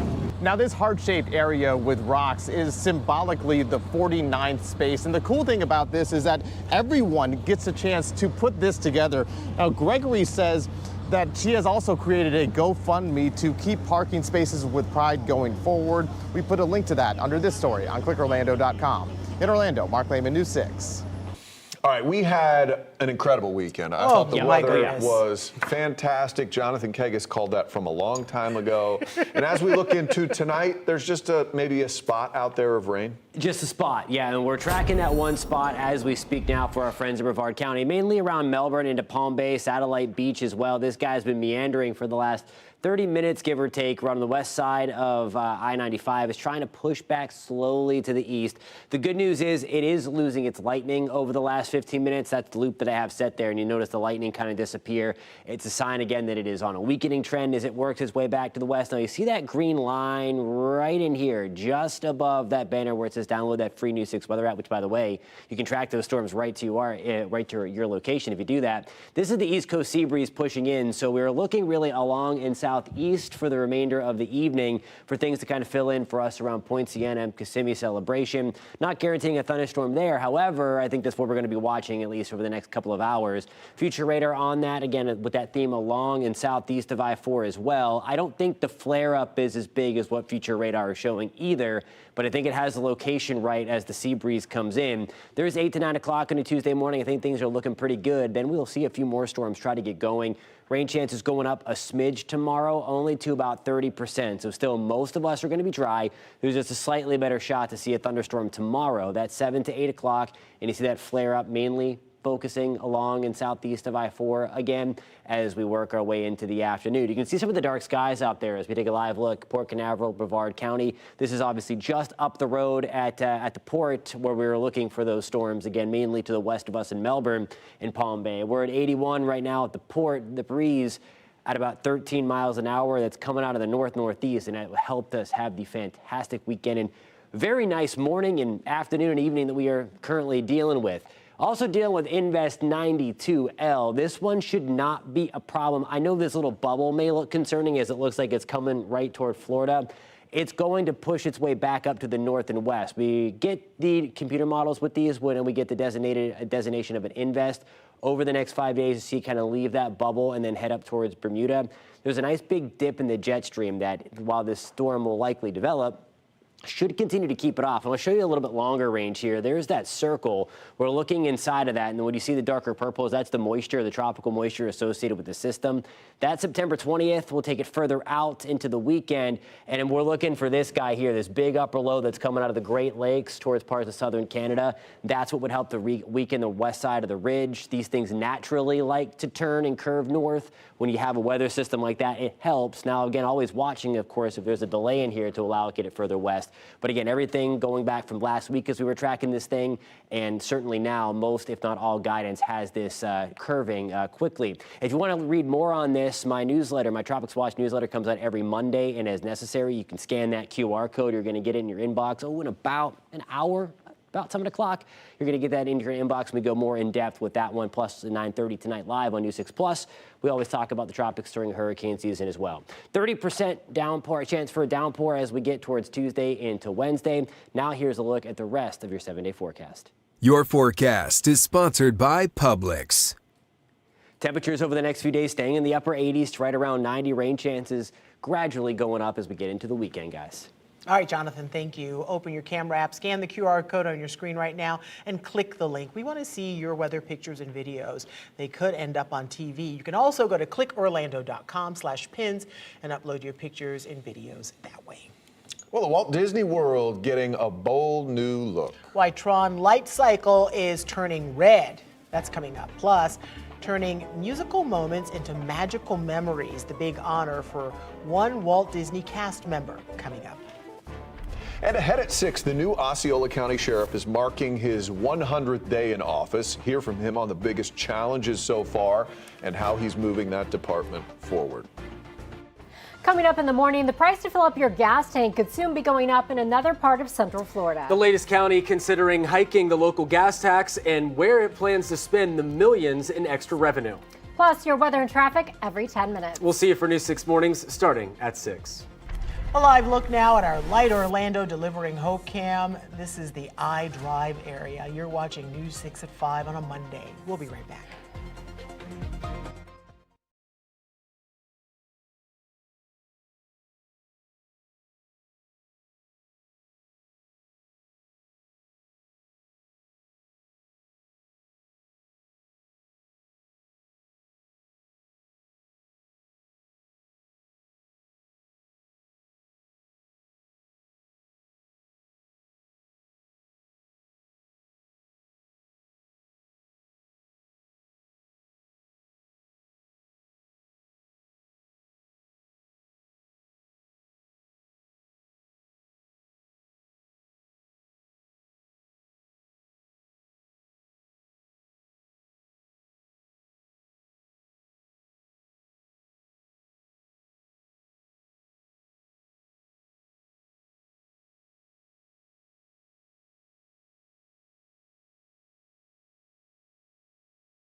Well, starting today, the red grid has arrived at Walt Disney World just last month. At Destination D23, it was announced Tron Light Cycle Run would be getting a new look. The temporary change coincides with the upcoming release of Tron Aries. The Tomorrowland roller coaster now has red and orange light trails replacing the blue and orange hues, including the canopy and light cycles. Riders will also hear the 9 Inch Nails soundtrack while they're going in. That sounds peaceful. There's a lot happening at Magic Kingdom. In fact, 6 major projects are currently underway. To stay in the know, sign up for the free In the Loop Theme Park Scoops newsletter at clickorlando.com/newsletters. Very latest legacy award we have at the Walt Disney Company to Grayson today.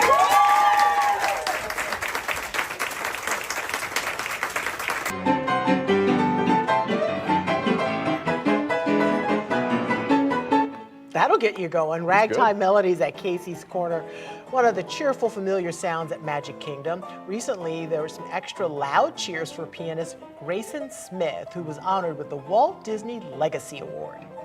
I started taking lessons when I was 5 years old playing the piano, and ever since then I just loved it. I loved playing songs, especially the Disney park songs. I loved trying to see how I could come up with how to play them, and ever since then I've just been working on it every day.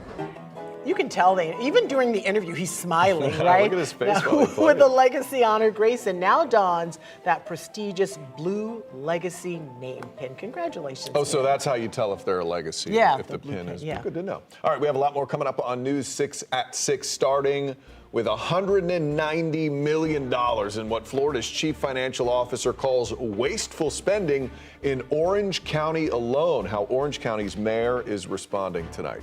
Plus, new video into our newsroom shows the heartbreaking moments leading up to a deadly crash between a car and a train last week. What questions remain tonight? And here's a live look at downtown Orlando from our Light Orlando Delivering Hope camera. You're watching News 6. We'll be right back.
We are deeming almost $200 million of the Orange County budget excessive and wasteful.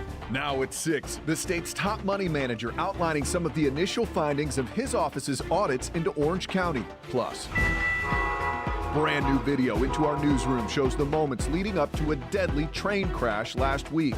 And later, something stinks in Sanford. News 6 at 6 starts now.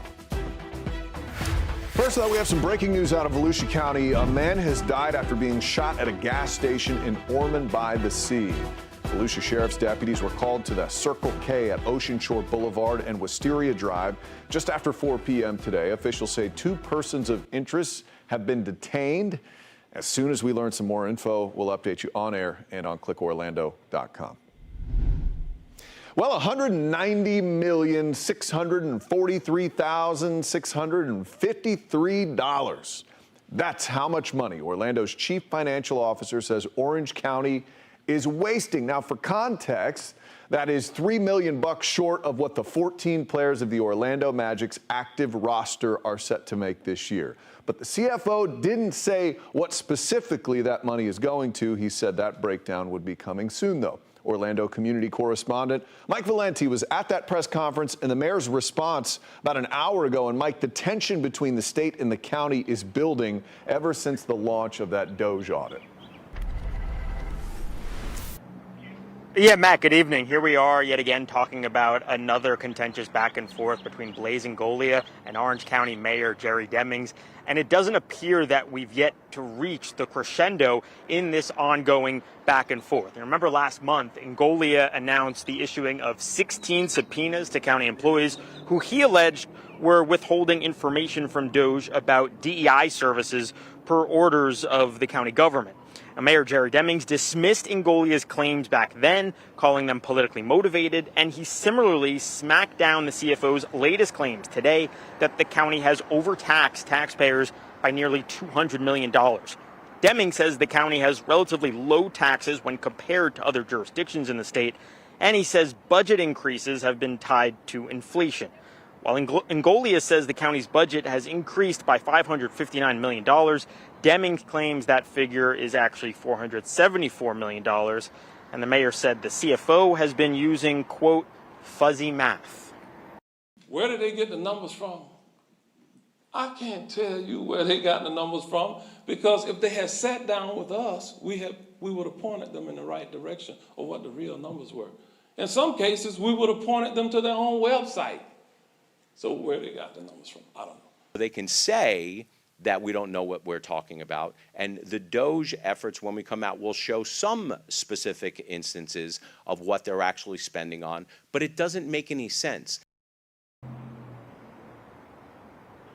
So just to reiterate, Ngolia has not presented his findings in the report from the Doge audit of Orange County, but also Orange County Mayor Jerry Demings did not present his methodology about how they got their numbers for the county. Also, Ngolia in his press conference suggested that these findings would end up being disqualifying should Mayor Demings end up running for governor. The mayor responded in his own press conference that he has not chosen that he will not run for governor, so he's still not ruling that out. But he says, and he joked, that after all this, the back and forth with the state, he might actually end up jumping into the race. We're live outside the county administration building. I'm your Orlando community correspondent, Mike Valenti, News 6. Very interesting. Mike Valenti, thank you. Some new video from a nearby business shows the heartbreaking moments that a driver gets her car stuck on the tracks on Friday as a Brightline train approaches. Now, we paused the video just before that deadly collision happens. Your Rockledge community correspondent, James Sparvero, takes us through what happened.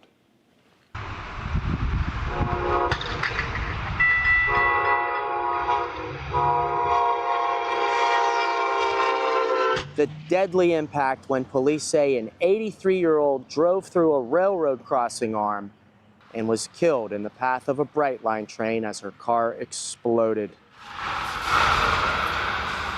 This tragic collision happened Friday in Rockledge here at US 1 and Eyster Boulevard, and a doctor's office here at the intersection just gave me this video of the collision. You can see as other cars are stopped, police say 83-year-old Eleanora Mitchell from Rockledge runs into the crossing arm, and as it goes over her car, she gets onto the tracks. Police told me they don't know why she did that. It's sad. I don't know why she, would try to do that. I don't know why she was in such a hurry. In January 2024, police said 2 drivers caused fatal wrecks driving around crossing arms at the same crossing in Melbourne. Back then, Brightline just started its Orlando to South Florida route a few months earlier, And so I asked Mayor Paul Alfrey about how to stop drivers from doing this again. Even if these are not Brightline's fault, is this a moment where you think something needs to change? Well, yeah, I've spoken to Brightline officials, and we're going to do a public safety campaign. That included these safety markers down the middle of Jackson Street in Melbourne. The Space Coast Transportation Planning Organization just gave me this updated list of crossings in the county expected to be improved in the next couple of years. And I've asked Brightline about how the driver was able to drive through the crossing arm. We'll add any new information to clickorlando.com. In Rockledge, Brevard County, I'm your community correspondent, James Sparvero, News 6. We're learning some new info about how suspended Osceola County Sheriff Marcos Lopez may be tied to an alleged illegal gambling operation. Prosecutors have released hundreds of pages of records detailing their racketeering case against Lopez, who was suspended from office after his arrest in June. News 6 investigator Mike DeForest joins us now. So, Mike, prosecutors have a lot of text messages from Lopez. That's right, Matt. According to these documents, Marcos Lopez sent a text message to one of his alleged accomplices using emojis of 2 slot machines, an equal sign, and a bag of money. Now, that text message was allegedly sent more than a year before Lopez would become Osceola County's top cop. In 2019, when then Deputy Marcos Lopez was running to become Osceola County's next sheriff, he needed campaign money. So prosecutors say he hit up businessman Krishna Deokaran for campaign donations. Deokaran owned and operated several illegal gaming rooms in Lake County, according to authorities. Prosecutors say Lopez also sought campaign contributions from Kissimmee businesswoman Kate Zhang, who allegedly imported gambling machines from China. Lopez introduced Zhang to Deokaran, court records allege, and a unique business relationship was formed. Kate, nothing to worry, Lopez allegedly wrote in a 2019 text message to Zhang. No matter what the outcome is when I win, we start the first internet amusement cafe in Osceola County. You will be safe and not have to worry about anything because I will be your sheriff. Lopez ultimately won that election. He later gave Deokaran this honorary special deputy badge, records allege. According to prosecutors, the trio opened up a gaming room in Osceola County called Eclipse Social Club. This building previously housed a restaurant where a deadly shooting occurred in 2021. Call me right away, Lopez allegedly texted to Deokaran. We did a raid and I shut that place down. It's ours. As seen in this TikTok video, Eclipse featured slot machines and other gambling devices state officials call illegal. According to court records, Deokaran paid Lopez between $600,000 and $700,000 in cash, normally put in a manila envelope, which were proceeds from the gaming business. In exchange, prosecutors say Lopez used his position as sheriff to protect the illegal operation. In 2022, some Osceola County deputies happened to stop by Eclipse Social Club. Prosecutors say Deokaran texted Lopez this photo, which reportedly shows one of those deputies. Your deputies is at the Eclipse, Deokaran allegedly wrote. He said, I have shut down. A few hours later, prosecutors say Lopez wrote back, you should have no issues. Deokaran responded, they left. Now, Deokaran has not been charged with any crimes, although these records suggest an investigation into him may still be underway. Now, Zhang, who has been charged, is not in custody and may be in China. Now, Lopez has denied any wrongdoing. He's pleaded not guilty to racketeering charges. Matt. Mike DeForest, thank you. And new at 6, the man who took over for the suspended sheriff is celebrating his 100-day milestone in office. Osceola County Sheriff Chris Blackman says his biggest challenge has been restoring trust in the community. So he's meeting with business owners, church leaders, and HOAs. He admits he had to let go of some employees of the sheriff's office and brought in new replacements he says will help the department move in the right direction. First 3 weeks were kind of shaky to start with. We worked through some problems there, made some staff changes here, realigned the agency through our, what we call our chain of command. We've got a good team in place, and the mission moving forward is to take care of the county. Quality of life is a concern to me. Taking care of the kids on one end of the age spectrum, also the senior citizens, everybody in between. Blackman first joined the FHP back in 1990 and rose through the ranks through several decades before making the move to the sheriff's office. Still to come at 6 o'clock, there's been a lot to love about living in Sanford, but lately the smell has not been on that list. What officials say is behind the puzzling stench. Plus, the Knights have a date with the greatest NFL coach of all time. We're taking an early look at their matchup with North Carolina. Jonathan. And we are pinpointing some comfortable temperatures. Also, a couple downpours out there. We'll have your full forecast when we come back after this break. This portion of the news is sponsored by Advent Health, helping the communities we serve to feel whole.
A robbery at the happiest place on earth. So we got a tip from an anonymous viewer that an armed man entered the Paddlefish restaurant at Disney Springs after it closed, tied up employees and robbed the place before then swimming across the water in a wetsuit to escape. Orange County Sheriff's Office would only confirm to us deputies were called to Paddlefish just after midnight, an hour after Disney Springs closed. OCSO didn't give a lot of details about their investigation with victims, just saying that a man came in, took some cash, and left. Now, no one was hurt. We are working to get some more information about what happened here. The moment we do, we're going to bring it to you on air and online. Again, this all started with a viewer tip, though. So if you have a story for us, head to clickorlando.com or the News 6 app. Get to the Contact Us page. We'll do our best to get to your story idea as soon as we can. All right, we want to take you back to the beginning of the summer. This is a story a lot of you are clicking on and reacting to. After months and hundreds of thousands of dollars to get to the bottom of a mystery stench, officials in Mount Dora pinned the problem to a local landfill. Now, Sanford community correspondent Catherine Silver found there's a smell there too. Catherine is looking into complaints and the city's solution. You smell it right now. The breeze that Antonio Echeverria begs for on a summer day can also send an unpleasant stench to his street. That smell, it's terrible. It's so bad, some days the smell is unavoidable. Do you think it's getting worse? It's getting worse. From 1 to 10, 9.5. Serious. He says it's seriously sickening. It can make you sick on the stomach. Rotten. Kind of off-putting. Like raw sewage. It's like raw wet. You can smell it from like a mile or two down the road. The complaints come from around downtown Sanford, depending on which way the wind is blowing. Where do you think it's coming from? That I do not know. What is the answer? I think a lot of it's coming from the sewage treatment plant. Mayor Art Woodruff tells us the city is aware of the problem. We've got 2 odor control units that are supposed to be working there. One of them was just replaced. There's also one other place that's called the solar dryer, which is supposed to take the last of the moisture out. And that system also is not working. Our contractor will be on site October 6th to start repairs on that. So this is a symptom of equipment not working the way it's supposed to. Yeah, it's a equipment failure. Are you hopeful this will fix the smell? People say it's been years that there's been a smell here. There's always going to be some odor coming from a sewage treatment plant. We can control it, and we need to do a better job of that and be more proactive. Echeverria just moved here from New Jersey with his wife. I'm telling you, if I would have known this, never would have bought the house here. This home is their dream, their retirement. There's no way that you're going to smell that every time you come out of the house. And it reeks. I'm old, 76 years old. I don't want this. In Sanford, Catherine Silver, News 6. Sounds pretty brutal out there. Catherine, thank you. This is a story, Catherine, we'll be sure to keep an eye on, and we'll follow up on the mayor's promise to get the equipment fixed and that smell improved. I'm sure the folks wish it was happening tomorrow. My goodness, yes. Unfortunately, it's going to take a little bit. Meteorologist Jonathan Keg is joining us now. As we look at this week as a whole, what are we thinking here? I still think pretty good. I think we'll gradually increase rain chances and gradually increase the humidity. I don't think anything too crazy. I think all the active stuff stays in South Florida, and we're just going to have to do a little dodging. Right now, pretty nice evening. We are watching just a couple of downpours and the potential for a few more thunderstorms to get going south and east of I-4. But nice, quiet. I think if you're heading out this evening, it should be pretty good. 88 Mount Dora right now. Good evening in the Villages. We are at 88. 86 for us in Ocala, Palm Coast. We are nice right now. The breeze is up there a little bit, right around 80 degrees right now. That's a live look in downtown Orlando. Beautifully blue skies. The puffy clouds are continuing to come down as we lose the heating of the day. That's a live look with our Light Orlando delivering Hope Skycam this evening with temperatures back in the lower 80s right now. And it's that breeze out of the east-northeast at about 10 miles an hour that is really helping to do a number on our comfort. It's helping it go up as it takes the humidity down with some of that drier air. Here's the thunderstorm that's just kind of been meandering around Melbourne and Palm Bay and into Satellite Beach tonight as we watch this kind of hang around the I-95 corridor. A couple of thunderstorms or a couple of lightning strikes still hanging out as it just meanders there. Also watching a few more downpours right around Deer Park and Holopop.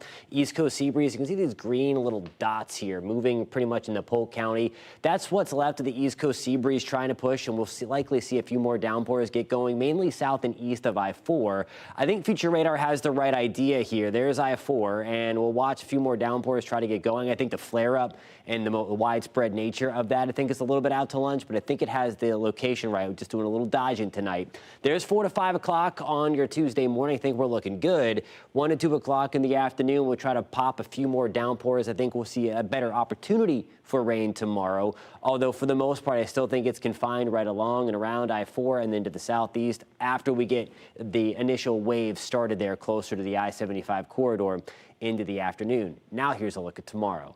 Sponsored by Strata Air Conditioning and Heating. AC emergency, you ought to call Strata. Rain chances at 30% tomorrow. We're at 90 in Groveland, 89 degrees in Kissimmee, back to the mid-80s along the coast. Lake Mary and Heathrow should be a very nice afternoon. We're into the mid-80s by lunchtime, 86 by 2. Rain chances go up to about 20% for us in the late afternoon. I think most of us, though, are going to be on the drier side as we continue to keep the steadiest rain into South Florida. We're still under the influence of some of the drier rain. And again, as we were just talking about with Matt earlier, we'll gradually increase some of the humidity and rain chances, but still the focus of the heaviest and most widespread rain going to hang out toward South Florida. So they're going to keep the heaviest up over the next few days. I think this paints the picture. This is the rainfall forecast over the next 3 days. And again, highest opportunity, relatively speaking, will be way southeast of I-4, closer toward us along the I-95 corridor, and then especially further south towards Lake Okeechobee. 30% shot for storms tomorrow. Same deal on Wednesday. Temperatures back to the upper 80s to right around 90 degrees.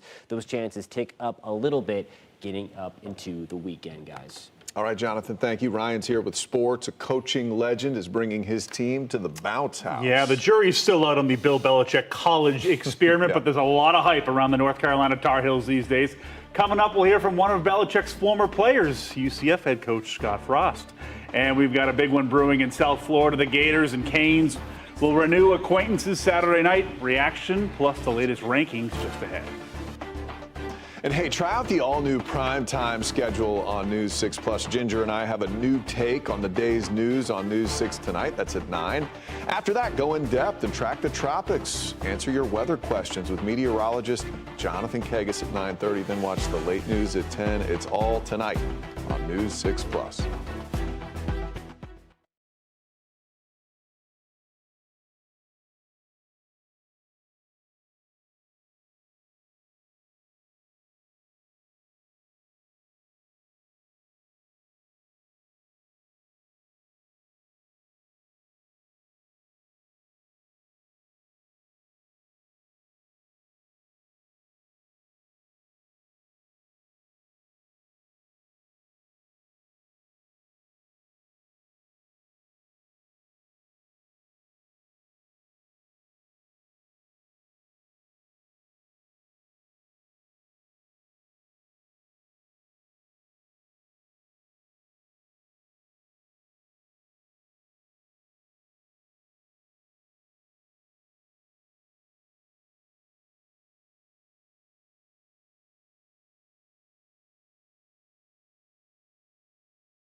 Welcome back to News 6. The Knights are back at it.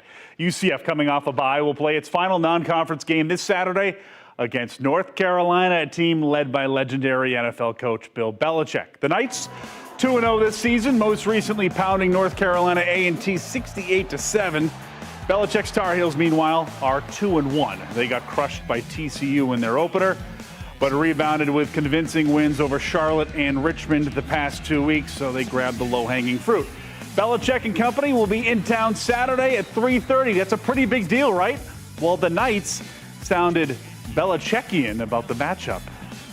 It's just another game for us. This is a challenge for us. It's this game. We're going to focus on this. If we're rising and conquering and trying to get better every single day, then one game doesn't look any different than any other. I wouldn't say it's a really big game. It's the next game. We're going to prepare for each team the same way. Well, it has been a difficult stretch over at UCF.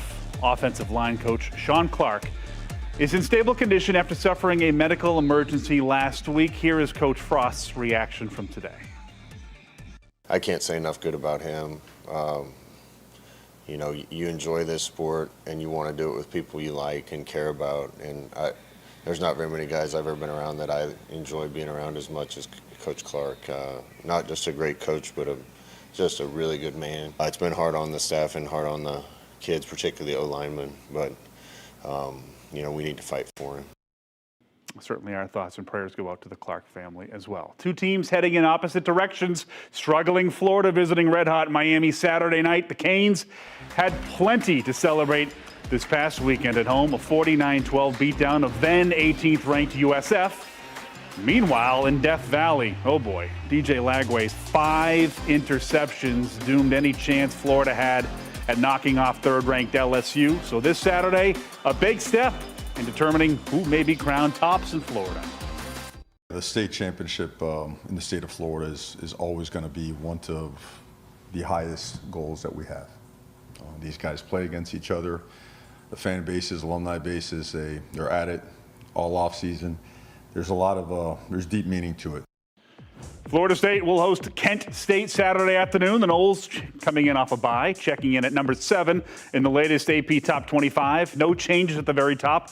Ohio State, Penn State, and LSU. Miami now 4 after beating the Bulls. And again, the Noles 7 as they look ahead to Saturday. You see a team that really has gelled well together. I think they see the potential. They know the steps that are a necessity for us to become what we're capable of, but they also they understand the urgency too. And we got a Monday night doubleheader. Kicks off with the Bucks and Texans at 7 o'clock. Anytime you play a team like this that has 2 bona fide studs on the edge, you game plan for them. You understand that the protection on some things when you're trying to push the ball down the field, you're going to need extra guys in there, whether it's a chip block or different things like that, double teams, and so you know where they're at all times. Be a good challenge for them tonight on the road. Absolutely. It'll be a fun game to watch. Thank you so much, Ryan. More news coming up at 9 o'clock on clickorlando.com and the News 6 Plus streaming app. Thank you for watching. Have a great night.